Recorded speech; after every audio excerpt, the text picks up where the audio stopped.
Do you love that muscle car sound? Well, you're in the right place. Time to rev your engine and grab your oh shit handle, because we're about to peel out into another episode of PowerShift. Hello there, I'm your host Dan Goodman. And I'm your co-host Steve Yadlovsky. Welcome to our first episode of PowerShift, the podcast where we discuss muscle cars, performance parts, and car tips that will keep you ahead in the race. The topic of this episode is the rivalry between Camaro and Mustang owners. And is one truly better than the other? So what are your thoughts, Steve? Well, Dan, you already know where I stand on this. Mustang? Hell no, Camaro all day. Yeah, I had a feeling. Seeing how you are a Camaro owner yourself, do you feel an instinctual hatred towards Mustangs? Not a hate, just extreme dislike. Isn't that the same thing? Basically, yeah, but you have to understand Ford and Chevy are like oil and water. The two just don't mix. Oh, yeah, true. But why the hate, though? Why can't we just get along? Well, I guess there just ain't enough room on the road for the two of us. And besides, Mustang's got no style. Well, I don't take kindly to you disrespecting America's #1 pony car. I've driven both, and I happen to like Mustang performance and the looks. Well, let's be clear. I didn't disrespect the Mustang. The Mustang disrespected itself. Okay, wise guy. Give me your case. Where do you want me to begin? Well, let's talk some history first about this rivalry. The Mustang arrives on the scene in 1964, and when did the first Camaro come out? 1967. And that's the same year as the one that you have, right? Yeah, it was the original article. Well, your Camaro was original. Now it's more like a modern track car with all those modifications. Yeah, it's a complete pro touring car now, way different than stock. What does pro touring mean? It basically means modernizing a classic muscle car. So in other words, you're bringing it up to date. Yeah, bring it up to date and then some. The original 67 is still very respectable, though, for its time. Well, the same could be said about the Mustang, and the Mustang came out 3 years before Camaros were on the scene. Sure, but those Mustangs couldn't keep up with the first Camaros. The Super Sport was equipped with a 396 big block and benched 375 horsepower. That's wild. I didn't even know Chevy was putting that much energy into the first generation Camaros. Yeah, it was a rare package, but they did exist. And your Camaro, did it have the 396? Oh, no. It had the basic bare bones 327 with a Power Glide 2-speed transmission. Geez, going nowhere in a hurry with that car. Yeah, it was bad. Sounded good, but drove like a snail on wheels. So that's why you overhauled it. Yeah, it was more than an overhaul. It was a complete transformation. Pulled it apart, put it all back together again, put a 406 motor in there.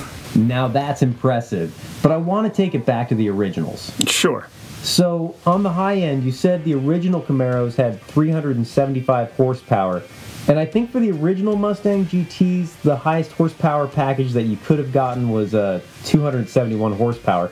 Unless you were lucky enough to get the Shelby GT500. That was around 355 horsepower. Ah, yes, you're talking about Eleanor. Now, that is one Mustang that I do like. Still not as powerful as the Camaro, but it does look good. Oh, yeah, and I love that movie Gone in 60 Seconds. I remember seeing it in the theater when I was a kid and being blown away by the car chase scenes. But not all cars can be like Eleanor, and there were some bad years for both Mustangs and Camaros, and I want to talk about that. There were some bad years for both cars, but for Mustang, they were pretty much ugly for 30 years straight, between 1974 and 2004. That might not be wrong, but it's no coincidence both Camaro and Mustang were pretty bad in the 80s in terms of style and speed. Oh yeah, absolutely, like most cars of the 80s. Yeah, and I believe it was the emissions controls of the time that really put a damper on the muscle car scene. Right. You were seeing a lot of V8 engines with a measly 145 horsepower. Lots of torque, but not quick by any means. But that wasn't the case in the 60s. Even the original 64 Mustang had more horsepower. I think the 289 small block produced something like 225 horsepower. Still nothing on the Camaro. I'm talking before the Camaro was even a concept. You gotta admit, it's impressive for its time. Well, I'm not easily impressed. Okay, so we talked about the classics, which are my favorite personally. But let's talk about this newer generation. Yeah, I just gotta come right out and say that the electric Mustang is absolutely horrendous. Okay, I'm going to agree with you on that. I don't know what Ford was thinking. They could have called it anything else. Like, you can call it a Thunder Horse or something. That is an SUV. It is not a Mustang. Yeah, really, like, what executive at Ford was like, yeah, this is going to be a great idea? Oh, yeah, I know. Carroll Shelby is turning in his grave right now.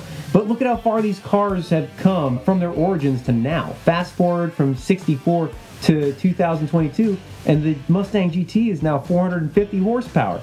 it looks good too. Lots of retro body features on this car. True, but the new Camaro Super Sport has 455 horsepower. Not to split hairs, still better. Not to split hairs over 5 horsepower. The Mustang still looks better, and I think both those cars, they need all that power because they weigh like, what, 4,000 pounds? Yeah, that's true, but when it comes to cars, I'm looking for more beast than beauty. Well, which one is more beast? You know, horsepower isn't always the full picture. Let's hear the numbers. You know, the new Mustang runs a 12.2 second quarter mile, and it holds the road at 0.98 Gs on the skid pad, and I gotta admit, they are impressive numbers for a stock car. That's impressive, but the Camaro can also pull a 12.2 in the quarter mile. But here's where the Camaro shines. Handling. The new Camaro can tolerate 1.17 Gs on the skid pad before losing grip, proving that once again, that independent link suspension wins over solid rear axle. I don't think Mustangs have had a solid rear axle since 2014.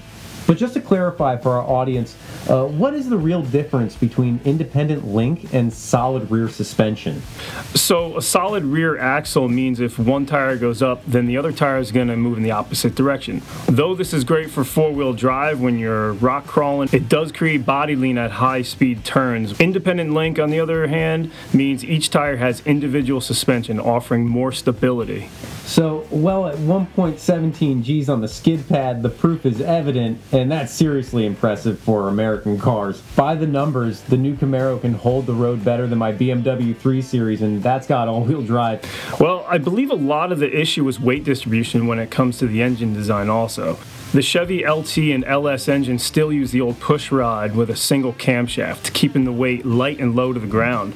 By contrast, a lot of motors like Ford's 5.0 Coyote engine uses a dual overhead cam design, but that setup requires 4 camshaft and it's really heavy. That extra weight sits on top of the engine, and you never want to be top heavy when it comes to handling.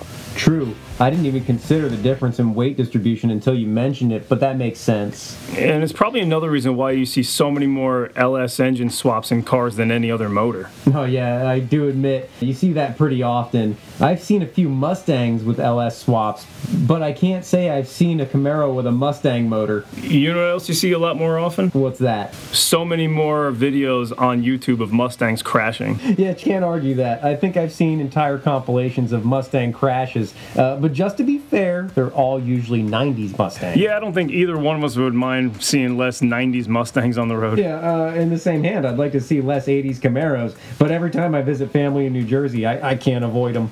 Hey, no, not all 80s Camaros were bad. I had a 89 IROC Z, and it was great. It was a strong motor, 8 Fox body Mustangs for dinner. Yeah, but that couldn't have been stock, though. What kind of work did you do to beat out the Fox body? Well, I did have headers, exhaust, a bigger throttle body, MSD ignition, and nitro system. You dropped nitrous in there so casually. It sounds like a neck snapper, though. No doubt, definitely a neck snapper. It had plenty of torque. But you're bringing nitrous into it. These are aftermarket performance parts, and I'm talking stock and naturally aspirated engines. No, I'm in it to win it. Yeah, you're right.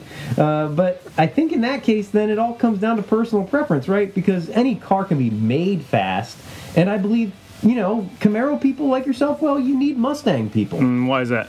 Well, it's like Batman and the Joker. Without Mustang, you wouldn't have Camaro, right? True, I guess in the end, we both just want to go fast. Different strokes for different folk. Exactly. Now, let's talk price points. The original Mustang sold for $2,500, and now fast forward to today, I believe the new Mustang GTs go for $38,000, much more expensive than what they used to be, but you get a lot of car for the money. Could you imagine a $2,500 car? Oh yeah, you can't even buy a new motorcycle for that price. Well, the first Camaro SS's had a price tag of about $3,000, and today they cost around $42,000. So you could say the Mustang is historically easier on the pocket. Not by much, but it is. But that extra bit of quality does matter, like we talked about before. In a straight line, the Camaro performance is very similar. But that 1.17 Gs on the skid pad, the Camaro grips the road a lot better than the Mustangs. These are just facts. Just remember, it's not the car, it's the driver.